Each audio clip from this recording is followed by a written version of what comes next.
इस लेक्चर में हम लोग समझेंगे डेटा क्लीनिंग के बारे में और हम लोग देखेंगे डेटा क्लीनिंग कैसे करते हैं, डेटा क्लीनिंग की क्या ज़रूरत है। ठीक है, तो सबसे पहले हमने क्या किया, यहाँ पर अपना डेटा सेट जो हमने लोड किया था उसमें हम लोग देखते हैं कि कौन कौन से कॉलम में कितने नल वैल्यूज प्रेजेंट हैं। तो अभी आपको यहाँ पर देखने को मिल रहा होगा एक भी कॉलम में नल वैल्यू नहीं है, लेकिन हमने पहले सीरीज में डे वन में हमने देखा था कि कुछ ऐसे कॉलम थे, कैटेगरिकल कॉलम ऐसे थे जिसमें not a number as a string pass हो रहा था, जिस वजह से हमें यहाँ पर कोई भी नल वैल्यूज देखने को नहीं मिल रहा था। ठीक है, तो इस सीरीज में इस लेक्चर में हम लोग क्या करेंगे, हम लोग इस लेक्चर में इसको क्लीन करेंगे और देखेंगे कि एक्चुअल में हमारे पास कितने नल वैल्यूज हैं, और उसके बाद वाले सीरीज में हम लोग नल वैल्यूज का इम्प्यूटेशन करेंगे और भी तरीके से यहाँ पर डेटा क्लीनिंग करेंगे, सिर्फ नल इम्प्यूटेशन नहीं करेंगे। अगर हमारा कोई डेटा, अगर हमारा कोई कॉलम जो है वो सही तरीके से नहीं आ रहा है, या फिर उस कॉलम से हम कोई एक ऐसा इंफॉर्मेशन निकाल सकते हैं जो कि बाद में हमारा मॉडल में काम आएगा, या फिर वो बहुत ज़्यादा इंफॉर्मेटिव है, तो वहाँ से हम उस कॉलम से उस पार्टिकुलर फीचर को एक्सट्रैक्ट करेंगे।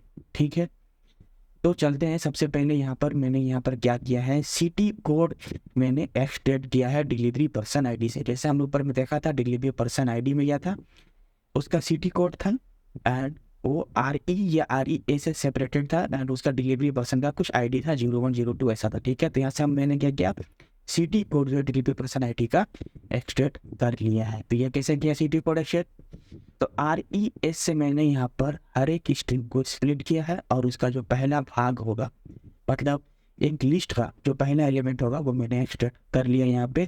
तो सिटी कोड यहाँ पर मैंने एक्सट्रैक्ट कर लिया है। आप अगर सिटी कोड देखेंगे तो कुछ इस तरीके से आपको नजर आएगा। तो सिटी कोड जैसे किसी भी सिटी का फर्स्ट 4 या फर्स्ट 5 लेटर जो है यहाँ पर दिया हुआ है। जैसे इंदौर है यहाँ पर, मतलब इंदौर हो गया, बैंक का मतलब बैंगलोर हो गया, कोयम्बटूर चेन्नई हो गया, रांची भी है यहाँ पर। तो इस तरीके से यहाँ पर सिटी को निकाल दिया। अब यहाँ पर क्या है, डिलीवरी पर्सन का एज दिया हुआ था, वो मेरा ऑब्जेक्ट में दिया हुआ था, स्ट्रिंग दिया हुआ था। मैं इसको यहाँ पर क्या कर रहा हूँ, मैं इसको यहाँ पर न्यूमेरिकल डेटा टाइप में कन्वर्ट कर रहा हूँ। तो बेहतर यही है कि हम इसको यहाँ पर फ्लॉट में कन्वर्ट करते हैं। इसको हम इंटीजर टाइप में भी कन्वर्ट कर सकते हैं, लेकिन इसको बेहतर यही है कि इस तरीके के जितने भी कॉलम्स आते हैं, फीचर आते हैं, उनको हम डेसिमल में कन्वर्ट कर सकें। क्योंकि देखो ऐसा हो सकता है कि एज जो है किसी का 23.5 हो या 26.8 हो, ऐसा हो सकता है। तो इट इज़ बेटर कि हम इसे डेसिमल में कन्वर्ट कर सकें। उसके लिए हमें क्या करना पड़ेगा, डेटा जो मेरा कॉलम उसका नाम देना पड़ेगा, डॉट एज टाइप लिखना पड़ेगा, और जिसमें हम कन्वर्ट करना चाहते हैं, अगर डेसिमल में कन्वर्ट करना चाहते हैं तो यहाँ पर हम फ्लोट लिखेंगे, इंटीजर में कन्वर्ट करना चाहते हैं तो यहाँ पर हम इंट लिखेंगे। ठीक है, तो इसे हम रन कर देते हैं, ये हमारा रन हो गया। रेटिंग भी हमारा ऑब्जेक्ट में दिया हुआ था। ठीक है, ऑब्जेक्ट डाटा टाइप था, तो इसको हम यहाँ पे हमने डेसिमल में कन्वर्ट कर लिया। आपकी रेटिंग भी डेसिमल में हो सकता है, अगर किसी की एवरेज रेटिंग 3.5 है, 4.5 है, तो उसे हम डेसिमल में कन्वर्ट कर लेंगे। ठीक है, ऑर्डर डेट जो है हमारा डेट कॉलम था, लेकिन यहाँ पर ये ऑब्जेक्ट डाटा टाइप था, इसलिए इसे हम इसे डेट टाइम में कन्वर्ट करेंगे। उसके लिए क्या करेंगे, T dot to date time लिख लिया मैंने, और फिर जो हमारा डेट जिसे हमें कन्वर्ट करना है उस कॉलम का नाम लिख लिया।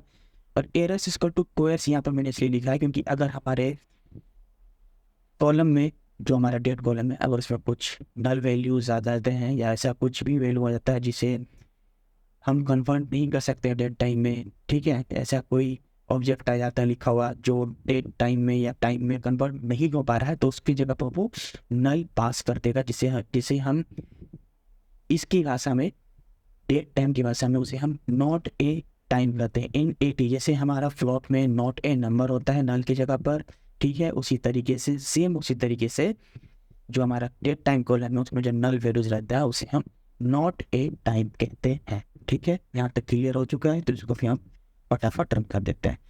ये वार्निंग से आपको डरना नहीं है, ये कोई एरर नहीं है। ये जो भी आप अपने जुपिटर नोटबुक पर इस तरह की चीज़ देखते हैं, वो एक वार्निंग होता है। हो सकता है कि कुछ उसकी जो फीचर्स हैं वो डिप्रिशिएट होके एक दूसरे वर्जन में आ चुकी है, उसके लिए कुछ वार्निंग देता है। ठीक है, तो इसको हम इग्नोर करना है, ज़्यादा ध्यान इस पर नहीं देना है। इसके बाद एक हमारे पास कॉलम था टाइम ऑर्डर्ड। ठीक है, उसमें टाइम दिया होता है 11:30, 6:30, 4:30 की, वो जो मेरा पार्टिकुलर ऑर्डर है उसका वो टाइम, मतलब वो कब ऑर्डर हुआ। ठीक है, तो उसके लिए क्या करेंगे, अगर हम इससे डायरेक्टली डेट टाइम में कन्वर्ट करेंगे तो वो आज का टाइम लेकर ऐड कर देंगे। जैसे फॉर एग्जांपल अगर आज का डेट है 1 सितंबर 2023, राइट, तो वो क्या करेगा 1 सितंबर 2023 11 PM ऐसा कर देगा। ठीक है, तो हम ऐसा नहीं चाहते, हम चाहते हैं कि जिस हमारे पास ऑर्डर डेट दिया हुआ है ही, तो हम ऑर्डर डेट के साथ ही इसे कंबाइन कर देंगे। तो ठीक है, ऑर्डर डेट दिया हुआ है और सेम ऑर्डर डेट को ही हमारे पास उसका करस्पॉन्डिंग टाइम भी दिया हुआ है, टाइम ऑर्डर। तो मैंने यहाँ पर क्या किया, ऑर्डर डेट लिया, ठीक है, उसको मैंने स्ट्रिंग बनाया, फिर उसमें एक मैंने स्पेस ऐड किया, फिर उसमें मैंने टाइम को ऐड किया। ठीक है, तो वो पूरा एक स्ट्रिंग बन जाएगा और जो फाइनल स्ट्रिंग बनेगा उसको डेट टाइम में कन्वर्ट कर लिया है मैंने यहाँ पर। चलिए ठीक है, इसको एक बार देख भी लेते हैं, कोई दिक्कत की बात नहीं है। तो यहाँ पर अगर हम इसे देखना चाहते हैं तो ये किस तरीके से देखिएगा, देख लीजिए। तो 19 मार्च 2022 11:30, ठीक है, 11:30 को ये ऑर्डर हुआ था। ठीक है, तो ये हमारा आवर में होता है, ये मिनट में होता है, अब ये सेकंड में होता है। लास्ट का जो देख रहे हैं वो सेकंड में होता है, तो यहाँ पर सेकंड में डाटा नहीं दिया होता, इसलिए सब में 0 0 लास्ट में आ रहा है। उस तरीके से यहाँ पर टाइम ऑर्डर पिक का भी कर लिया यहाँ पर मैंने। ठीक है, इसके बाद वेदर कंडीशंस की बात आती है। तो वेदर कंडीशंस में हमने देखा था, वेदर कंडीशंस में अगर आप लेक्चर को रेफर करेंगे तो वेदर कंडीशन में कंडीशंस दिया हुआ था, मतलब वेदर कंडीशंस पे क्या था, कंडीशंस फिर स्पेस, फिर उसमें फॉगी क्लाउडी ऐसा दिया हुआ था। तो उसको सिंपल रखने के लिए, बस सिंपल रखने के लिए क्या किया, स्पेस से स्प्लिट करके जो लिस्ट का दूसरा भाग होगा, यानी जो एक्चुअल वेदर कंडीशन होगा वहाँ पर मैंने इसको उठा लिया है। ठीक है, अभी अगर आप वेदर कंडीशन चेक करेंगे तो काफ़ी क्लीन डाटा आपको नजर आए। ये देखिए, अब बिल्कुल क्लीन नज़र आ रहा है, सनी स्टॉमी सनी क्लाउडी नज़र आ रहा है। इसके पीछे और कोई स्ट्रिंग नहीं लगा होगा, तो इसको एनालाइज करने में आसान होगा। और ये काफ़ी छोटा डाटा भी हो गया और काफ़ी साफ सुथरा भी दिख रहा है। मल्टीपल डिलीवरीज भी स्ट्रिंग दिया होता, तो मैंने इसके यहाँ पर फ्लोट में कन्वर्ट कर लिया है।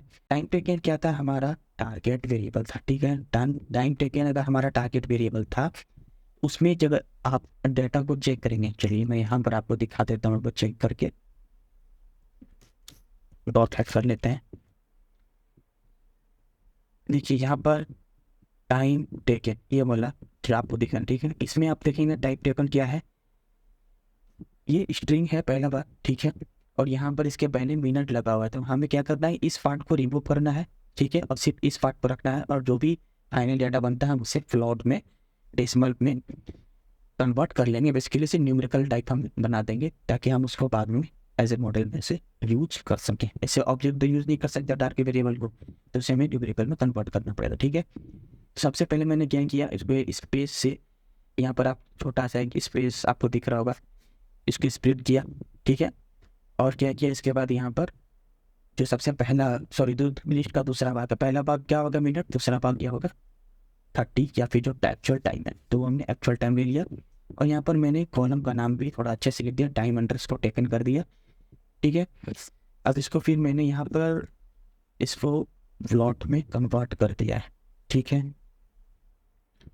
तो सिटी में हमारे पास कौन कौन सा था, अर्बन था, मेट्रो था, सेमी अर्बन था, और यहाँ पर देखिए NAN है, और इसके साथ में यहाँ पर एक स्पेस भी है। ठीक है, तो हमें ये भी ध्यान रखना पड़ेगा कि NAN तो हम रिप्लेस करेंगे ही उसे नल बनाने के लिए कैटेगरिकल फीचर्स पे, लेकिन साथ ही साथ यहाँ पर स्पेस भी है, तो उसको भी हमें नज़रअंदाज नहीं करना। ठीक है, तो अभी हमारे पास कुछ ऐसे कॉलम्स हैं जो हमें अब नहीं चाहिए, जैसे टाइम ऑर्डर V2 है, तो हमें टाइम ऑर्डर नहीं चाहिए। टाइम टेकन इन मिनट है, तो हमने उसको एक नया फीचर में बदल दिया है, तो हमें वो भी नहीं चाहिए। तो कुछ फीचर्स हैं जो हमें ड्रॉप करना चाहिए, तो हमने उसे यहाँ पर सिंपली ड्रॉप कर दिया है, और हमने एक नया डाटा फ्रेम बना लिया है DF_trend, तो ताकि अगर हमें DF ट्रेंड से कुछ देखना हो तो हम वापस जाकर देख सकते हैं कि हमने सही काम किया या नहीं। ठीक है, अब हम फिर से यहाँ पर .info करके देख लेते हैं। .info से अच्छा है कि .ejn करके देख लेते हैं। ठीक है, .ejn पे सम कर देख रहे हैं, तो अभी यहाँ पे कहीं कहीं पर नल दिख रहा है, यानी कि जो हमारा नॉट डेटा टाइप है, न्यूमेरिकल डाटा टाइप है, अब हमें यहाँ पर नल देखने को मिल रहा है। ठीक है, और यहाँ पर एक टाइम में भी यहाँ पर 1700 के अप्रॉक्स नल वैल्यूज हैं। अभी क्या करना होगा, हमें जो ऑब्जेक्ट डेटा टाइप है, जैसे मैंने आपको बताया था कि उसमें जो नल वैल्यूज हैं वो not a number as a string pass हो रहे हैं, तो हमें क्या करना पड़ेगा, उसे हमें कन्वर्ट करना पड़ेगा नन में। ठीक है, तो यहाँ पर भी मैंने वही किया है, या तो जहाँ पर अगर स्पेस हो या बिना स्पेस का भी मैंने उसको नन में कन्वर्ट कर दिया। ठीक है, तो इतने सारे कैटेगरिकल फीचर्स थे जो भी होंगे यहाँ पर नल में कन्वर्ट हो गए हैं। ठीक है, तो अभी आपको देखने को मिल रहा है, अभी ऊपर आपने देखा था एक भी नल वैल्यूज नहीं था, लेकिन अभी अचानक से इतने सारे नल वैल्यूज आ गए यहाँ पर। तो ये डेटा क्लीनिंग का ही जादू है। एक हम डेटा क्लीनिंग करते गए और डेटा को समझते गए, तो देखते गए कि नहीं एक्चुअली में डेटा के अंदर गड़बड़ था, इसलिए नल नहीं दिख रहा था। ठीक है, तो अभी हमारे पास टोटल देखिए इतने सारे नल कॉलम्स में नल वैल्यूज एक्चुअली में आ रहे हैं। ठीक है, 1 2 3 4 5 6 7 8 अप्रोक्स आई थिंक, है ना। हाँ, तो टोटल 8 कॉलम्स में नल वैल्यूज आ रहे हैं। ठीक है, तो हमें नेक्स्ट सीरीज में क्या करना पड़ेगा, ये नल वैल्यूज पर ट्रीटमेंट करना पड़ेगा हमें। ठीक है, हम नल वैल्यूज डायरेक्टली मॉडल में डालेंगे या नहीं डालेंगे, या नल वैल्यूज की जगह पर कौन सा वैल्यू रखेंगे, ये सारी चीज़ें हम नेक्स्ट लेक्चर में समझेंगे। ठीक है।